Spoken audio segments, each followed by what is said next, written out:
থাকলো কি যে ম্যাচিউর স্টেজে অল পোলেন গ্রেনস আর বাইনিউক্লিয়েটেড। কখনো স্যার আমি এটাকে কি বলতে পারবো না, মনোনিউক্লিয়েটেড বলতে পারবো না। পোলেন গ্রেন অবশ্যই বাইনিউক্লিয়েটেড, এটা নিয়ে কোনো ডাউট নাই। Any more question? Yes sir. এখানে ফ্লাওয়ারের 4টা হোল কেন দিয়েছে? ফ্লাওয়ারের 4টা হোল কেন দিয়েছে? এটা অ্যানাদার মিস্টেক বইয়ের, বাট রিসেন্ট বায়োলজিতে একটা ফ্লাওয়ারের থ্যালামাসটাকে হোল হিসেবে কনসিডার করা হয় না, বাট এটা কোয়াইট রং, কারণ থ্যালামাসে কিন্তু আদার পার্টগুলোকে কি করে বিয়ার করে। So we need to consider thalamus as a whole of a flower. তুমি 5টা পার্ট লিখলে কেউ কেটে দিবে না এক্সামে, কারণ আমরা যারা টিচার আছি আমরা 5টা পার্ট হিসেবেই জানি। বই এখন নতুন নতুন সব লেবু কসলানো টেকনিক চলতেছে। 5টা হোল লিখলে কেউ কেটে দিবে না স্যার, ঠিক আছে? Okay sir. 5টা হোলের মধ্যে প্রথম 3টা হোলকে বলে অ্যাক্সেসরি হোল, কারণ তারা রিপ্রোডাকশনে ইনডিরেক্টলি অংশগ্রহণ করে, টেক পার্ট করে। আর লাস্টের 2টা মাস্ট লাগবে, so they are essential whorl. এর মধ্যে টপিক নাম্বার 2টা ভালো করে পড়ো। টপিকের নামগুলো ভালো করে পড়ো। কি আগে তো কোশ্চেন মেমোরাইজ করতে হবে, তারপরে অ্যানসার। আমরা জানি না কি লিখতে হবে। এখন বলা হয়েছে মেইল গ্যামেটোফাইট নাকি মাইক্রোস্পোরাঞ্জিয়াম, কি মেইল গ্যামেটোফাইটও চিনি না, মাইক্রোস্পোরাঞ্জিয়ামও চিনি না, মানে এক ভয়ঙ্কর অবস্থার মধ্যে পড়ি। চাইছি একটা লিখতেছে গল্পের মতো। পরে আমি বললাম যে তুমি এভাবে লিখছো না স্যার, আপনি ক্লাসে বলেছেন যা পড়াচ্ছি এ টু জেড যেভাবে পড়াচ্ছি ওই জাস্ট তুমি লিখে যাও। টপিক নাম্বার 2, সেক্সুয়াল রিপ্রোডাকশনের প্রথম topic, development of microsporangia, plural ফর্মে মাইক্রোস্পোরাঞ্জিয়া, অথবা development of pollen sac in anther. তোমাদেরকে এই টপিকটা শেখাবে যখন একটা স্টেমেন কার অংশ, অ্যান্ড্রোসিয়ামের অংশ। এটা একটা স্টেমেনের উপরে এই যে স্যাকগুলো ড্র করতেছি, এখানে টোটাল 4টা স্যাক ড্র করতেছি স্যার। দেখো 1 2 3 4, এই 4টা স্যাক এদেরকে বলে পোলেন স্যাক, এদেরকে বলে স্পোরাঞ্জিয়াম। যেহেতু মেইন পার্ট তুমি বলবা মাইক্রোস্পোরাঞ্জিয়াম। এই টপিকটা তোমাকে শেখাবে একটা স্টেমেন আর্লি স্টেজে, সে যখন ছোট ছিল তখন তার ভিতরে চেম্বার ডেভেলপ করে নাই। তুমি তোমার লেকচারে তোমার ডেসক্রিপশনে তুমি বুঝাই দিবা এরকম একটা স্টেমেন যার ভিতরে এখনো কি ডেভেলপ করে নাই, চেম্বার, পোলেন স্যাক ডেভেলপ করে নাই। তুমি তাকে পোলেন স্যাক ডেভেলপ করা পর্যন্ত একেবারে ম্যাচিউর করাই দিবা তোমার লেখার মাধ্যমে। ইভেন এটাকে ক্র্যাক করাই দিবা। ক্র্যাক করার পরে সেই ক্র্যাক রিজিয়ন থেকে বের হয়ে আসবে, পোলেন গ্রেইন বের হওয়া পর্যন্ত তোমাকে ডেসক্রাইব করতে হবে। এইটাই হচ্ছে সেই টপিক, ঠিক আছে স্যার? এটার সাথে মেইল গ্যামেটোফাইটের কোনো সম্পর্ক নাই। মেইল গ্যামেটোফাইট বলে এখান থেকে একটা লাইনও লিখতে হবে না, এটা আলাদা টপিক, ঠিক আছে? তো আমরা লাস্ট ক্লাসে কি বলছিলাম, এটার ভেতরে তুমি যখন এটাকে টিএস করো, এটা এখানে একটা ইম্যাচিউর স্টেমেনের অ্যান্থারকে তুমি কি করছো, টিএস করছো, তখন তুমি যেটা দেখবা তখন এই স্ট্রাকচারটা হচ্ছে এরকম স্যার। দেখো এরকম, যদি এটা 3D স্ট্রাকচার ড্র করি, এই যে এটা হচ্ছে এরকম স্যার। বুঝতে পারতেছো? এটা হরাইজন্টাল সারফেস, মাঝখানে কম্প্যাক্ট টিস্যু কানেক্টিভ। এরপরে আমরা বলছি যে এখানে প্রথম দিকে এ গ্রুপ অফ সেল অর্গানাইজ করবে। এটা একটা সেগমেন্ট, এটা একটা সেগমেন্ট, এটা একটা সেগমেন্ট, এই চার কোণায় 4টা সেগমেন্ট। এই সেগমেন্টের সেলগুলোকে বলে আর্কিস্পোরিয়াল সেল। এরপরে আর্কিস্পোরিয়াল সেলটা ডিভাইড করছে কিভাবে, পেরিক্লাইনাল ডিভিশন। পেরিক্লাইনাল মানে পেরিফেরির দিকে, বাইরের দিকে ডিভিশন। বাইরের দিকে ডিভাইড করে কয়টা লেয়ার হইছে, 2টা লেয়ার হইছে। বাইরের লেয়ারটার নাম প্রাইমারি প্যারাইটাল সেলস লেয়ার, ভেতরের লেয়ারটার নাম আচ্ছা, আপাতত প্রাইমারি স্পোরোজেনাস সেল লেয়ারটাকে আমি ইরেজ করে দিচ্ছি জাস্ট তোমাদেরকে বোঝানোর জন্য। এখন দেখো বাইরের যে লেয়ারটা আছে এটা কি করবে, সেভারাল টাইম ডিভাইড করবে, এবং ডিভিশনটা ভেতরের দিকে হওয়ার তার কোনো সুযোগ নাই। হইলে কোন দিকে হইতে হবে, বাইরের দিকে। এভাবে ডিভাইড করে করে সে কয় লেয়ার হইছে জানো, 3 থেকে 5 লেয়ার। এই 3 থেকে 5 লেয়ার আমি এখানে 3টা লেয়ার দেখাইছি। দেখো 1 2 3। এর মধ্যে 3 নাম্বার লেয়ারটা হচ্ছে ইনার মোস্ট লেয়ার। এইটার নামই হচ্ছে ট্যাপেটাম। এই ট্যাপেটামটার কাজ হচ্ছে যখন পোলেন গ্রেইনগুলো ডেভেলপিং স্টেজে থাকবে এই সেলগুলো আস্তে আস্তে ফেটে যাবে, ফেটে গিয়ে ওর পর এক্সিস্টেন্সই থাকবে না, সে তার নিউট্রিশন দিয়ে এখানে যে পোলেন গ্রেইনগুলো গ্রো করছে সেগুলোকে সে নার্চার করবে। ট্যাপেটাম একটা ইম্পর্টেন্ট টার্মিনোলজি, এটা আলাদা করে মনে রাখা লাগবে। এরপরে ভেতরের সেলগুলোর নাম কি? ও আচ্ছা, এই 3 থেকে 5 লেয়ারের নাম হচ্ছে ওয়াল সেলস। ওয়াল সেলস লেয়ার একটু পরে পড়তে গেলে পাবা। ওয়াল সেলস লেয়ারের ইনার মোস্ট লেয়ারটাকে বলে ট্যাপেটাম। ট্যাপেটাম 1 মার্কের কোশ্চেনের জন্য আইডিয়াল একটা কোশ্চেন, এমসিকিউর জন্য আইডিয়াল একটা কোশ্চেন। নেক্সট, এবার তাকাও বোর্ডে, ভেতরের যে তুমি যেটাকে বলছিলাম প্রাইমারি স্পোরোজেনাস সেল, এটাকে রেড মার্কার দিয়ে ড্র করতেছে। কয়টা সেল ছিল আমাদের এখানে? 8টা ছিল, তাই না? 8টা ড্র করছিলাম, তোমরা খেয়াল করে দেখো। এভাবে করে ড্র করছিলাম না, এই যে প্রথমে কয় টুকরা করছি? 4 টুকরা, তারপরে 8টা, টোটাল 8টা সেল আছে। তো এখন এই 8টা সেল চাইলে 8টা থাকবে না এখানে, আমি আমার বোঝানোর জন্য বলতেছি আর কি। এখানে 8টা আছে, এই 8টা সেল চাইলে তারা তাদের নাম্বার ইনক্রিজ করতে পারে। 8টা থেকে 16টা হইতে পারে একবার মাইটোসিস করে, বা দুইবার মাইটোসিস করে 32টা 32টা হইতে পারে, অথবা ওরা চাচ্ছে না ডিভাইড করতে, তাহলে এই 8টা সেলের প্রত্যেকটাই কিসে কনভার্ট হয়ে যাবে? M M C, microspore mother cell, or PMC, pollen mother cell. Mother cell যে কোনো মাদার সেলের further cell division process always meiosis. তাহলে মিয়োসিস হলে 4টা সেল প্রোডিউস হবে, এই 4টাই হচ্ছে immature pollen grain, pollen tetrad, immature pollen grain. এই পোলেন টেট্রাডটা এখন শর্ট টাইম বিং এর জন্য একসাথে থাকবে, later they become সেপারেট হয়ে আমি এই 4টা থেকে একটা সেল নিয়েছি। 4টা থেকে কয়টা সেল নিয়েছি? একটা সেল নিয়েছি। স্যার, এই একটা সেলের মধ্যে যেই ডেভেলপমেন্ট হবে, রেস্ট অফ দা 3 সেলস এর মধ্যে সেম ডেভেলপমেন্ট হবে, এবং এই ব্যাপারগুলো সাইমালটেনিয়াসলি এই জায়গাতে ঘটতেছে, এই যে এটার ভিতরে এখানে। ওকে স্যার, তাহলে এই যে এক একটা চেম্বার তৈরি হচ্ছে যার ভিতরে কে ডেভেলপ করছে? Pollen grain. এই এক একটা চেম্বারের যদি আমি 3D স্ট্রাকচার ড্র করি, it will be like this. এই যে একটা চেম্বার, তাই না? এখানে একটা চেম্বার ডেভেলপ করে সেম এরকম, তাই না? এই এক একটা চেম্বারকে বলা হচ্ছে পোলেন স্যাক অর মাইক্রোস্পোরাঞ্জিয়াম। ঠিক আছে, এখন আসো, আমি এই একটা পোলেন গ্রেইনের মধ্যে কি কি হবে? এই যে যেটা স্যার বললো, এই যে নিউক্লিয়াসটা আছে, এই নিউক্লিয়াসটা একবার আনইকুয়াল ক্যারিওকাইনেসিসে যাবে। আনইকুয়াল সাইটোকাইনেসিস হবে না, ক্যারিওকাইনেসিস। একটা স্মল নিউক্লিয়াস, একটা লার্জ নিউক্লিয়াস। তবে নিউক্লিয়ার যে ক্রোমোজোম নাম্বার, দুইটা নিউক্লিয়াসই সেম। নিউক্লিয়ার ম্যাটেরিয়াল ভ্যারি করতে পারে, নিউক্লিওপ্লাজমের কম বেশি হইতে পারে, বাট এটা ক্রোমোজোম সেম, দুটোই সেম থাকবে, হাফ থাকবে। যেহেতু এটা এন থেকে আসছে, এখানে জাস্ট মাইটোসিস হইছে, মানে মাইটোসিসের ক্যারিওকাইনেসিস হইছে। তাহলে ছোট নিউক্লিয়াসটার নাম জেনারেটিভ নিউক্লিয়াস, বড় নিউক্লিয়াসটার নাম এখন টিউব না, এখন ভেজিটেটিভ নিউক্লিয়াস। টিউবের মধ্যে ঢুকলে তখন সে টিউব নিউক্লিয়াস হবে। এই অবস্থায় এটাকে ঘিরে কে ডেভেলপ করবে? এক্সাইন ডেভেলপ করবে। ছিদ্রটার নাম হচ্ছে জাম্পোর দিয়ে ইনটাইনকে দেখা যাচ্ছে। তো এই হচ্ছে একটা ম্যাচিউর পোলেন গ্রেইন। একটা ম্যাচিউর পোলেন গ্রেইনে টোটাল 5টা পার্ট পাবা। তার বাইরের দিকে অর্নামেন্টেড রাফ এই যে সারফেসটা থাকবে, এটাকে তুমি বলছো এক্সাইন। স্পোরোপোলেনিন আছে, একটু পরে পড়তে গেলে পাবা। এক্সাইন বাইরের লেয়ারটা, এই ফুটাগুলোর নাম হচ্ছে জার্ম পোর।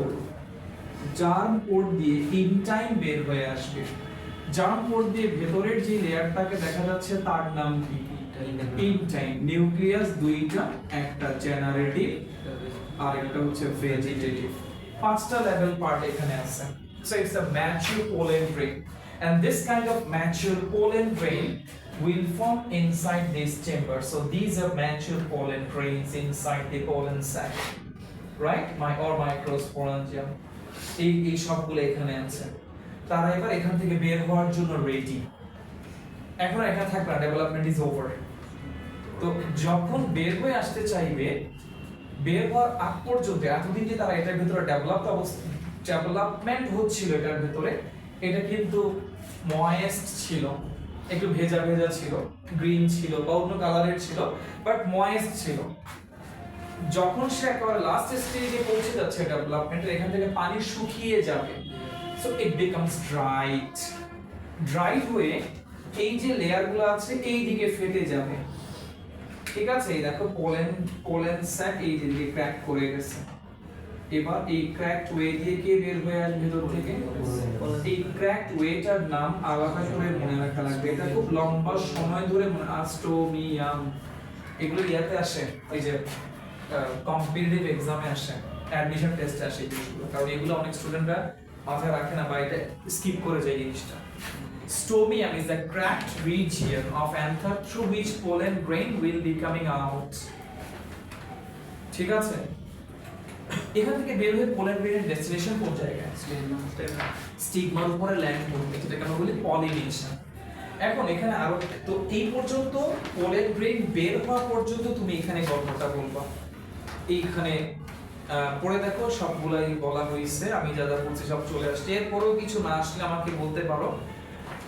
এখানে আচ্ছা, পেজ নাম্বার 2টা ভালো করে পড়ো। পেজ নাম্বার 2 এর টপিক 2 রোমান 1, এটার আন্ডারে এখানে এই পেজে 4টা পয়েন্ট পাচ্ছি, 4টা পয়েন্ট A to Z ভালো করে পড়ো, কোন পয়েন্ট না বুঝলে আছে।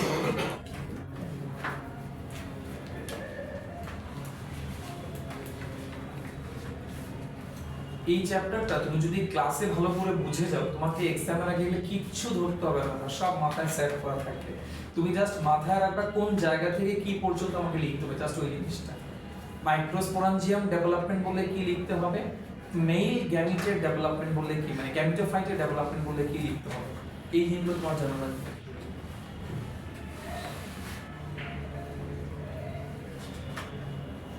স্যার এই দুটো জিনিস প্রনাউন্স কেন করব? কোনটা স্যার? অর্কিডেসি এসক্লেপিয়াডেসি, অর্কিডেসি, অর্কিড থেকে অর্কিডেসি, এটা ফ্যামিলি, এসক্লেপিয়াডেসি, এসক্লেপিয়াডেসি, হ্যাঁ পলিনিয়াম। Yes sir.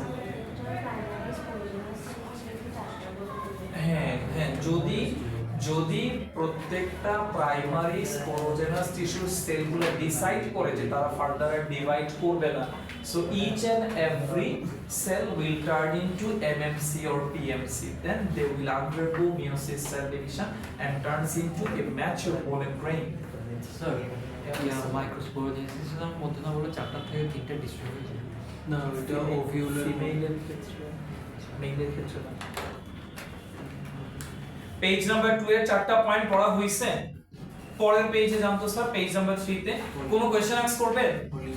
জি, কোনো কোশ্চেন আস্ক করবেন পেজ নাম্বার 2 থেকে? পেজ নাম্বার 3 তে যান। Last point of this topic, pollinium, খুবই কমন একটা কোশ্চেন, খুবই কমন একটা কোশ্চেন 1 মার্কের জন্য। শুনো কত, শুনো, দুইটা ফ্যামিলি আছে, একটা হচ্ছে অর্কিডের ফ্যামিলি। অর্কিড ফ্যামিলিটা হচ্ছে মনোকট থেকে সবচেয়ে অ্যাডভান্সড। একটু মনে করার চেষ্টা করো, তোমরা যখন মনোকট প্ল্যান নিয়ে স্টাডি করো সেখানে তোমরা পোয়েসি নিয়ে পড়ছো না? তো মনোকটের ইন্ট্রোডাকশনে দেয়া ছিল যে 65টা ফ্যামিলি, টোটাল 380টা, 380টার মধ্যে 16টা হচ্ছে, সরি 65টা হচ্ছে মনোকট ফ্যামিলি। এর মধ্যে সবচেয়ে প্রিমিটিভ কে মনে আছে? সবচেয়ে প্রিমিটিভ কোনটা দেয়া ছিল স্যার? প্রবাবলি রেনানকুলেসি অথবা উইন্টারেসি, প্রবাবলি রেনানকুলেসি আমার যতটুকু মনে পড়ে। আর সব মনোকটের মধ্যে সবচেয়ে অ্যাডভান্স হচ্ছে অর্কিডেসি। এই সেই অর্কিডেসি, অর্কিড। আচ্ছা, আমরা অর্কিড ফ্লাওয়ার বলতে এটা কি? এই গ্রুপ অর্কিড ফ্লাওয়ারের group, Orchidaceae family. Next one হচ্ছে এসক্লেপিয়াডেসি। এই ফ্যামিলিটা আমার খুব পছন্দের একটা ফ্যামিলি। এটার একটা প্ল্যান্ট, মানে নেটে সার্চ দিয়ে দেখি, এটা খুবই নাইস একটা ওয়াইল্ড ফ্লাওয়ার প্ল্যান্ট গ্রুপ। তো এই দুইটা গ্রুপে পলেন গ্রেইন গুলা এতক্ষণ আমি যেভাবে বলছি যে স্টোমিয়াম ফেটে যাবে, একটা একটা করে বের হবে, ওদের ক্ষেত্রে একটা করে বের হবে না, ওদের ক্ষেত্রে পোলেন গ্রেইনগুলো একটা স্যাকের ভেতরে থাকবে, স্টোমিয়াম রাপচার হবে, পুরা স্যাকটা বের হয়ে আসবে, ওই পোলেন স্যাকটাকে বলে, পোলেন গ্রেইনের স্যাকটাকে বলে পলিনিয়াম। এটা দুইটা ফ্যামিলি প্ল্যান্টের একটা ইউনিক ফিচার, আইডেন্টিফাইং ফিচার। অর্কিডেসি নিয়ে বাংলাদেশে আসলে হিউজ রিসার্চ করা দরকার, এত দামি একটা প্ল্যান্ট কে করবে স্যার? সব ফ্র্যাগরেন্স মানে হ্যাঁ, ভ্যানিলা ফ্র্যাগ্রেন্স, ন্যাচারাল ফ্র্যাগ্রেন্স, মানে শুধু এইটা না স্যার, মানে অর্কিডের গ্রোথ হায়ার, হিলি রিজিয়নে গেলে দেখবা, আমি 2005 এ যখন গিয়েছিলাম, আমার সাথে আমার এক সিনিয়র ব্রাদার গিয়েছিলেন ডিপার্টমেন্টে, উনি অর্কিড নিয়ে কাজ করতেছিলেন, তো ওনার রিসার্চ দেখে আমি খুব অবাক হয়েছি যে ডিপ ফরেস্টে গিয়ে অর্কিড, কোন অর্কিড, অর্কিড তো ইপিফাইট, অন্য প্ল্যান্টের উপরে ইউজুয়ালি গ্রো করে, তো উনি রিসার্চ করতেছিলেন কতটুকু হাইটে, সি লেভেল থেকে কতটুকু হাইটে অর্কিডগুলো গ্রো করতেছে, একটা ট্রি ট্রাঙ্কের একেবারে বটমের দিকে সে কেন 5 ফিট উপরে কেন গ্রো করতেছে, সে একেবারে অ্যাপেক্সের দিকে কি অর্কিডগুলো গ্রো করে কেন, এই ফিচারটা কোত্থেকে অর্কিডের মধ্যে আসলো? অর্কিড কেমনে জানে যে আমি এই প্ল্যান্টটার এই বটমের দিকে গ্রো না করে একেবারে অ্যাপেক্সের দিকে গ্রো করতে হবে? এটা ওদের একটা জেনেটিক্যাল ফিচার। অর্কিড কখনো নিচের দিকে একটা ট্রি টাইপের প্ল্যান্টের বটমের দিকে গ্রো করে না, তাহলে কেউ তাকে ক্যাপচার করে ফেলবে, সে গ্রো করে একেবারে টপে। যে কোনো হাইটে থাকলে সে এফএক্সে গিয়ে গ্রো করে না, যে কোনো হাইটে না স্যার, এটা একটা ইয়ে ফলো করে, অ্যালটিটিউড ফলো করে স্যার অর্কিডটাকে, ওটা উনি রিসার্চ দিয়ে, ওনার রিসার্চ থেকে জানতে পারছিলাম ওনার কাছ থেকে আর কি। তোমরা এখনো অর্কিড দেখবা, আমি বলি স্যার, টাইগার পাস মোড় থেকে তোমরা যখন ওই পলো গ্রাউন্ডে যেখানে বাণিজ্য মেলা হয় না স্যার, ওইদিকে যখন যাবা, যে রেন্ট্রি প্ল্যান্টগুলো আছে, তো এখানে তাকাই দেখবো উপরে অনেকগুলো অর্কিড, সব উপরের দিকে রেন্ট্রি প্ল্যান্টগুলো পার্কের মধ্যে অর্কিড হচ্ছে। ঠিক আছে স্যার? আচ্ছা, এবার এখানে ব্যাক করো, পলিনিয়াম তাহলে আলাদা করে মনে রাখতে হবে। তাহলে এইখান থেকে আমরা দুইটা টার্মিনোলজি পাইছি, যেটা স্পেশালি ইম্পর্টেন্ট। এক নাম্বার হচ্ছে ট্যাপেটাম, 2 নাম্বার পলিনিয়াম। ডান, এই টপিক শেষ। এই টপিক আসলে আমি কোন ডায়াগ্রামটা ড্র করব?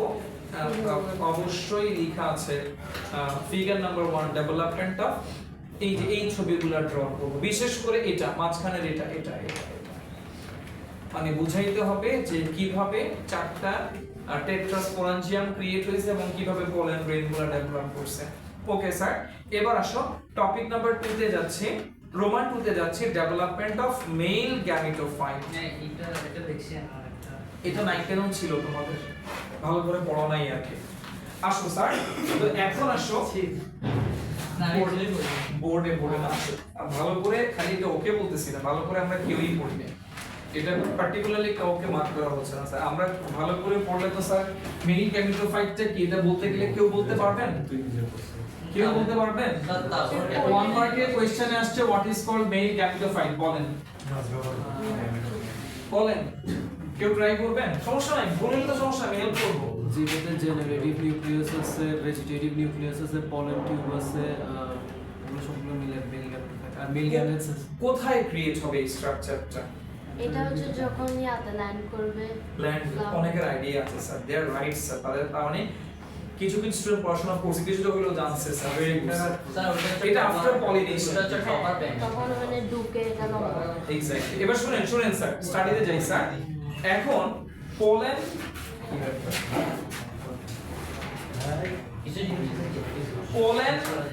পোলেন গ্রেইনটা স্টিগমার উপরে ল্যান্ড করার পর থেকে যা ডেভেলপমেন্ট হবে, এইটাকে তুমি বলবা ডেভেলপমেন্ট অফ মেল। এই এখন যেটা পড়তে যাচ্ছ, ডেভেলপমেন্ট অফ মেল গ্যামেটোফাইট। আসো স্যার, আমার মতো করে একটু বলি স্যার, তারপরে তোমরা শীতের সাথে মিলাই নিবা। এই হচ্ছে স্টাইল, এই হচ্ছে স্টিগমা।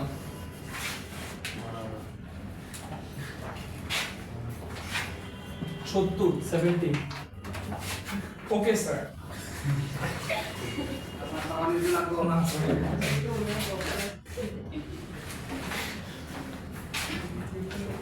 একটা মানুষ আছে বলে মোটামুটি এখনো চলতে পারতেছে। ওকে বলছিলাম যে 8টার দিকে এসে আমার শীটগুলো নিয়ে যান, যে নিয়ে গেছে ফটোগুলোতে, কালকে লাগবে এগুলো, করতেছো না তো আমাকে দিয়ে এখন দৌড়াইতে এটার পিছনে। আসেন স্যার, তাহলে স্টিগমার উপরে পোলেন গ্রেইনটা ল্যান্ড করছে, খেয়াল করো স্যার।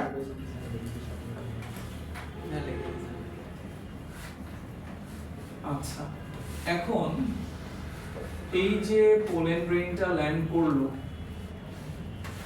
এখানে কি একটা পোলেন গ্রেইন ল্যান্ড করবে নাকি অনেকগুলো? আচ্ছা, এমনও তো হইতে পারে যে একটা ওপেন সারফেস স্টিগমাটা, এখানে অন্য কোনো প্ল্যান্ট থেকে পোলেন গ্রেইনস এখানে এসে পড়তে পারে না? পড়তে পারে কিনা স্যার? অবশ্যই পারে স্যার। এটা নিয়ে আমরা একটা রিসার্চ করছিলাম 2007 এ।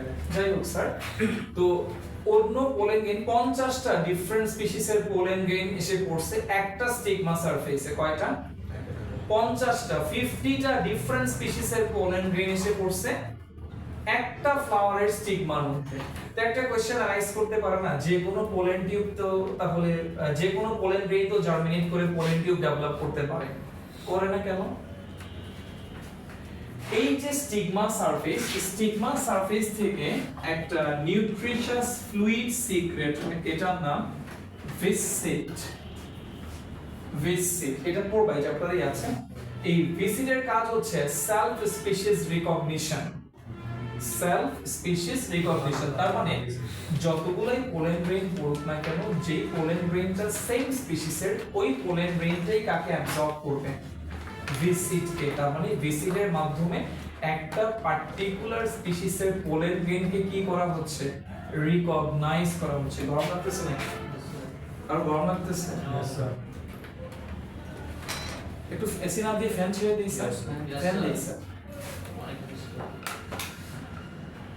স্যার ক্রস পলিনেশনের টাইমে ভিসিট কাজ করে না? ক্রস পলিনেশন তো সেম স্পিসিস দিয়ে করা হয়, ডিফারেন্ট ভ্যারাইটি। রাইট, আপনি ফ্যান চেঞ্জ করছেন?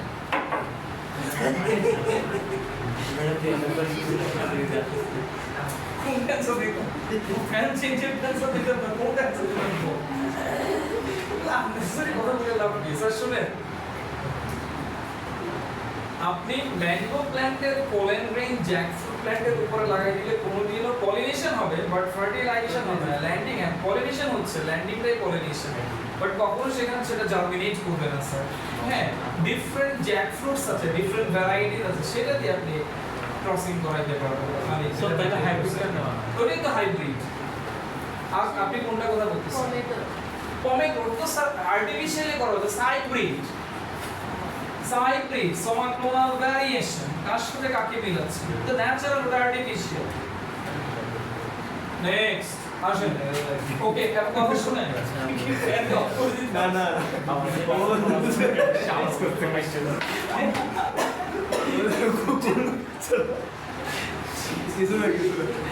অন্যদিকে দিয়ে যাচ্ছিস কিন্তু স্যার অ্যানিমালে চলে এসেছে।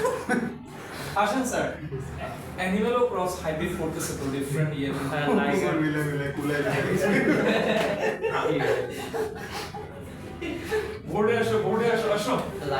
এখন শোনো, ভিসিটটা অ্যাবজর্ব করছে, অ্যাবজর্ব করার পরে এই জাম্পোর্টটা দিয়ে ইনটাইনটা বের হয়ে আসবে। কে বের হয়ে আসবে?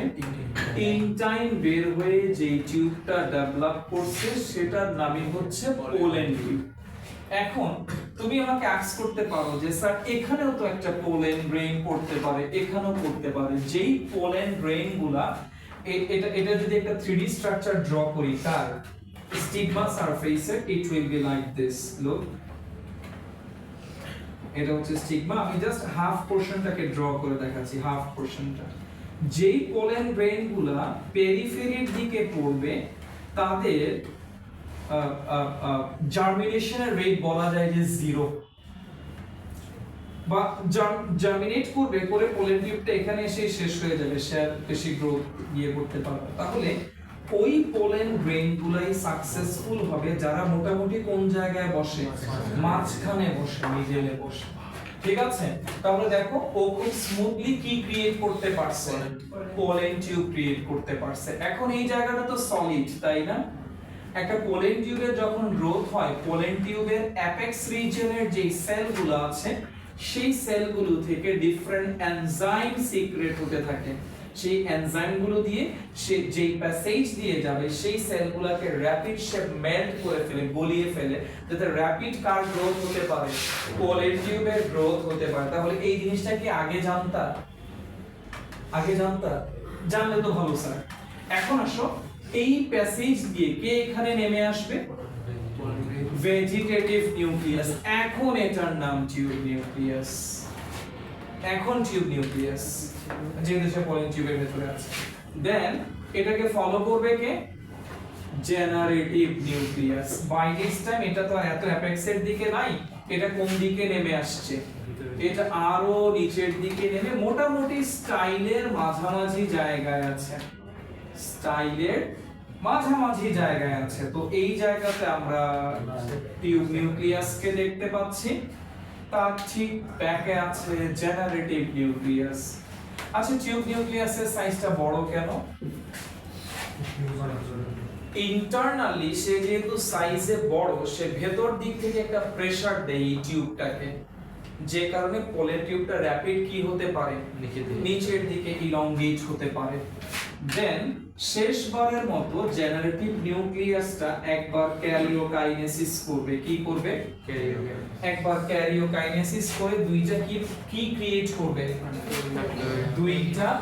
দুইটা নিউক্লিই ডেভেলপ করাবে। আর এই দুইটা নিউক্লিই হচ্ছে male gamete or sperm. Sperm থেকে মেল গ্যামেট বলাটাই ওয়াইজ, কারণ এখানে স্পার্ম বলতে গেলে ফ্ল্যাজেলা থাকার একটা বিষয় আছে, বাট অ্যাঞ্জিওস্পার্মিক প্ল্যান্টের যে স্পার্ম তাদের ফ্ল্যাজেলা নেই, অ্যাবসেন্ট। এটা জাস্ট অ্যাফ্ল্যাজেলেটেড একটা স্ট্রাকচার, বাট এরা কিন্তু সেল না, এরা কিন্তু নিউক্লিয়াস, মনে রাখো এটা নিউক্লিয়াস।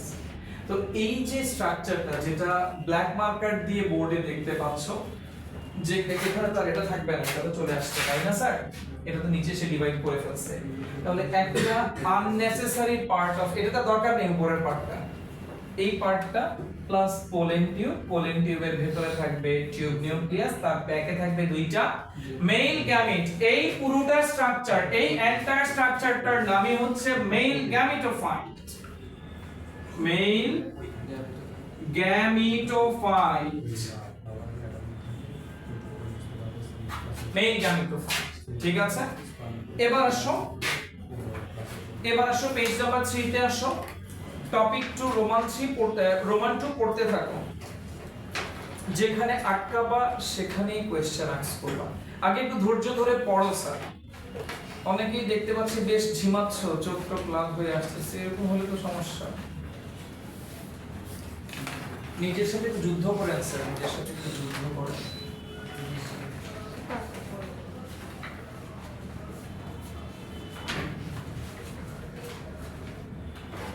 এখানে তো ওরা ডাইরেক্ট টিউব নিউক্লিয়াস বলছে। ডিরেক্ট, হ্যাঁ বইয়ের ভাষা তো তুমি direct tube nucleus, you have to বুঝতে হবে তোমার মাথা। স্যার পোলেন টিউবের অ্যাপেক্সে কোন এনজাইমটা কাজ করে বলছিলেন? কয়েকটা এনজাইমের নাম সামনে তোমরা পাবা, প্যাকটিনেজ, কয়েকটা এনজাইমের নাম এখানে আছে, আমি বলি দাও। আচ্ছা স্যার, বিস্কিট যদি সরাইতে, বিসিক, জি বিস্কিট যদি কেমনে সরাবেন? আপনি কেমনে সরাবেন? সরানোর সুযোগ নাই স্যার, সরানোর আপনি সরাতে পারবেন না, সম্ভব না স্যার। যেটা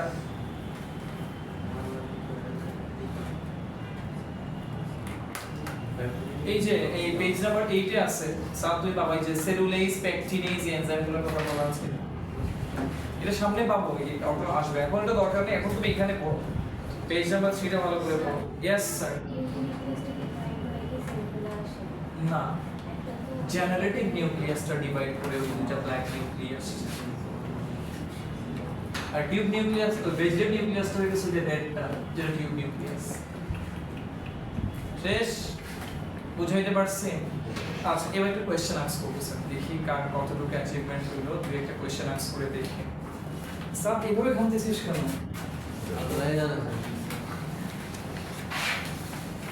শীতকালে এভাবে ঘামার তো ভান করছে।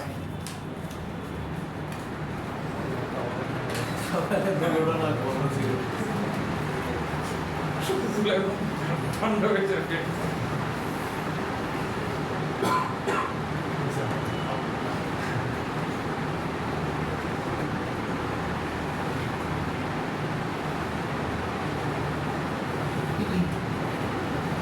পেছনের ফ্যানটার জন্য এটা রেগুলেটর না লাগাইছিলাম এখানে, ওগুলো পাইনি, এগুলাকে আইসা মানে স্যার ফ্যান ঘুরে এভাবে ঘুরাইতেছে, খালি ঘুরায় স্যার।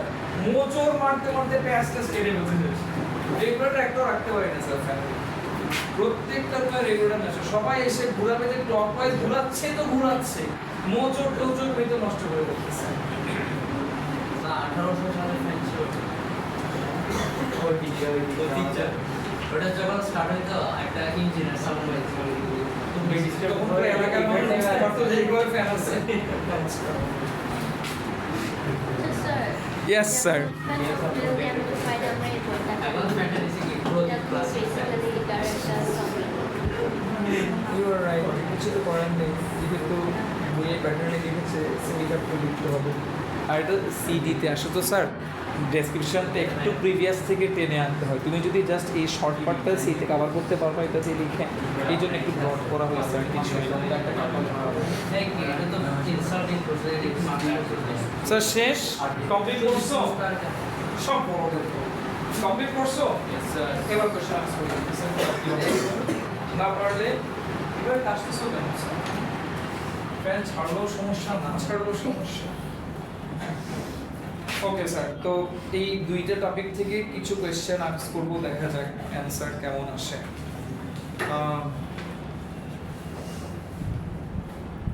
আরিয়ান জাহিন, মেইল গ্যামিট কোত্থেকে আসবে? মেইল গ্যামিট কোন সেল থেকে বা কোন নিউক্লিয়াস থেকে ডেভেলপ করবে?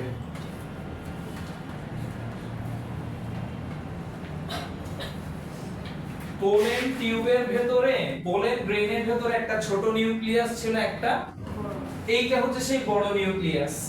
আর ছোট নিউক্লিয়াসটা কই? ওই ছোট নিউক্লিয়াসটার মধ্যে একবার ক্যারিওকাইনেসিস হয়েছে, হয়ে দুইটা মেইল গ্যামেট। এই দুইটা mail gamete is a resultant from that nucleus, generative nucleus. ঠিক আছে? ওকে স্যার, তো পড়তে থাকো এই পার্টটা। Wish all the best. আমরা নেক্সট ক্লাসের পর থেকে স্টার্ট করব। এই চ্যাপ্টারটা শেষ হওয়ার পরে আর বোটানি পড়বো না, বোটানি একটা ভালো জায়গায় পৌঁছে যাবেন স্যার। চ্যাপ্টার 3 ও যেহেতু, হ্যাঁ ওইটা বলতে পারেন যে স্যার কোন পার্ট লেফট, চ্যাপ্টার 5 এর কিছু অংশ লেফট আছে পড়াই দিব। অ্যালগেন ফাঞ্জের কিছু পার্ট লেফট থাকলে ওইটা আর কি লেফট আছে বলো। আমি আপাতত টেস্ট এক্সামের আগে চ্যাপ্টার 9 বাদে আর চ্যাপ্টার 12 পড়াই দিব স্যার। চ্যাপ্টার 12 পড়াই দিব, বাট তার আগে এই দুইটা চ্যাপ্টার বাদে আপাতত আর কোন চ্যাপ্টার কিছু পার্ট লেফট আছে কিনা বলো। এটা তো শেষ হয়ে যাবে টোটাল। তো আমার ক্যালকুলেশন অনুযায়ী 10টা চ্যাপ্টার শেষ হচ্ছে 12টার মধ্যে। এটা জুলজি, ওটা বোটানি পারবো, বোটানিক একটা জায়গা এটা তো মনে হয় অলরেডি পাওয়া যাচ্ছে।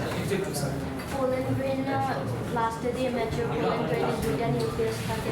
Mature pollen grain